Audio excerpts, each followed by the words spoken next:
देखिए, आज इस देश में मुसलमान समाज के जितने लोग हैं उनके दिमाग में जिस तरह का खुराफात भरा हुआ है, आए दिन आप देखिए कहीं कोई सड़क हो वहाँ पर मज़ारे खड़ा कर देते हैं, चादर उड़ाना शुरू कर देते हैं।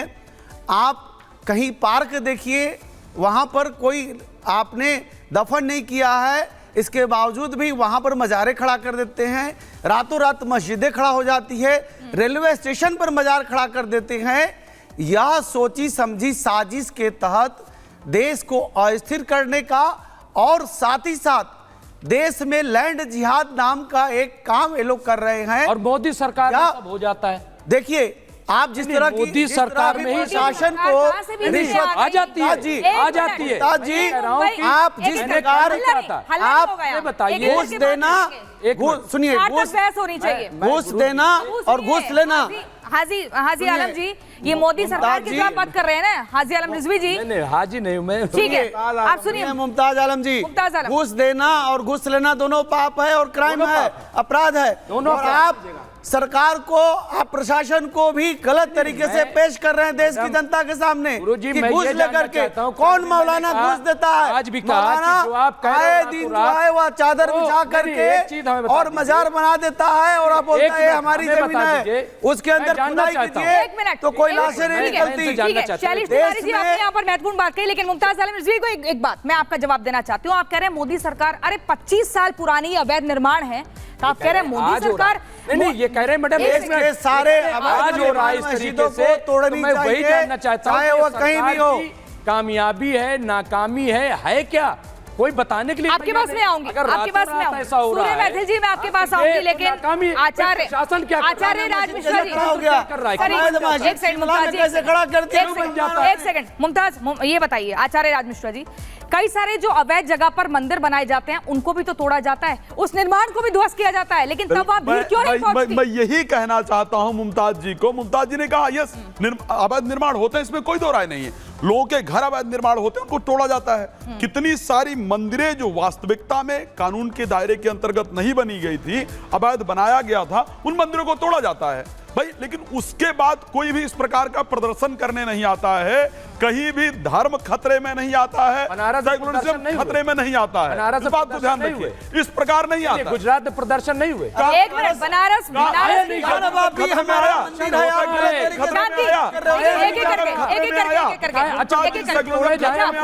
नहीं आया ना, खुश होंगे। अगर यहाँ पर अगर एक मस्जिद अवैध बनी है, अवैध गतिविधियां कार्रवाई होगी तो आपको लगेगा। मुमताज आलम रिजवी कह रहे हैं कि बनारस में जो मंदिर तोड़ा गया उसके बाद क्यों इस तरीके का माहौल है। एक मिनट जरा इन्हें बताइए, बनारस का जरा इन्हें बताइए, जरा ज्ञान बताइए, क्या सबूत क्या मिले? देखिए, जितना भी बात कर रहे हैं यह अंग्रेजी हुकूमत की तरह अंदर से अंदर तोड़ने की बात कर रहे हैं, हिंदुओं के अंदर फुट डालने की बात कर रहे हैं। मुमताज आलम रिजवी वही तो कह रहे थे, पुराने मंदिर भी तोड़ा गया, तो मैं तो ये कह रहा हूं कि भाई प्रोटेस्ट हुआ है, बाबा विश्वनाथ कर दिया गया। मैं ये कह रहा हूं तोड़े गए, ये गलत तरीके से गलत होगा उसको तोड़े जाना चाहिए, बिल्कुल तोड़े जाना चाहिए। सरकार से जब भारत खतरे में नहीं बात रखिए ना, अब मैं इनके पास आती हूँ, सूर्य मैथिल जी, उसके बाद मैं दीपक जी के पास जाऊंगी। सूर्य मैथिल जी बताइए, इतना हंगामा करने की जरूरत क्या है? यहाँ पर ये कह रहे हैं भाई हमारे नाम पर रिश्वत ले ली जाती है, निर्माण बना दिए जाते हैं, अब चाहे वो अवैध हो या वैध हो, और फिर इनको दोषी ठहराया जाता है। क्या आपको वाजिब लगता है इनका तर्क? धन्यवाद प्रियंका जी, पहले तो आपको और पूरे देश को भारत माता की वंदे मातरम। और 4 लाइनें मुझे याद आ रही हैं मुमताज आलम रिजवी जी के लिए। लहजे में बदजुबानी और चेहरे पर नकाब लिए फिरते हैं, जिनके खुद के बहीखाते बिगड़े हुए हैं बेहिसाब, वही हमसे सारा हिसाब लिए फिरते हैं। अब देखिए, ये बात कर रहे हैं कि भैया देखिए सभी जगह अवैध निर्माण है। मैं आपको बता देना चाहता हूं कि सनातन सभ्यता सदैव जो है वो स्वीकार करती है हर बदलाव को। आप मुझे बताइए, जब काशी का कॉरिडोर बना, जब बनारस का, जब आपका उज्जैन का कॉरिडोर बना, तो वहां पर कई मंदिर ऐसे थे जो कि आजादी नहीं, बहुत 200-300 साल पुराने मंदिर थे, लेकिन वो तोड़े गए। लेकिन यहां पर जब 74 साल में ये देश इस्लामिक, आंशिक इस्लामीकरण की तरफ चला गया, मैं आपको 2 उदाहरण देना चाहता हूं, सुनिएगा। आप मुझे बताइए, निजामुद्दीन जो रेलवे स्टेशन है उसके अंदर एक मजार बनी हुई है। मैं ये पूछना चाहता हूं कौन मरा था और जिसको गाड़ा था वहां पर आप लोगों ने? कितनी पुरानी बात है। दूसरी चीज, आजादपुर का फ्लाईओवर है, उसके ऊपर मजार है। अब मुझे ये बताओ भैया, कौन सा तुम्हारा फकीर आया वहां गड़ गया, उसकी कब्र तुमने बनाई और उसको चादर चढ़ा दी?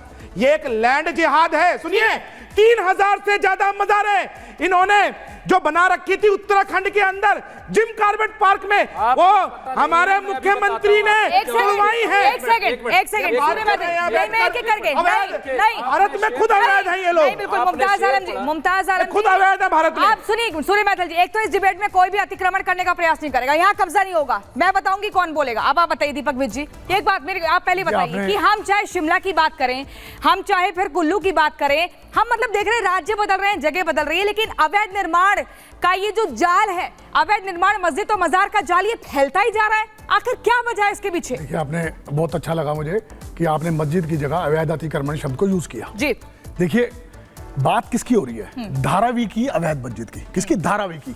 धारावी क्या है? धारावी अपने आप में पूरी कॉलोनी अवैध है।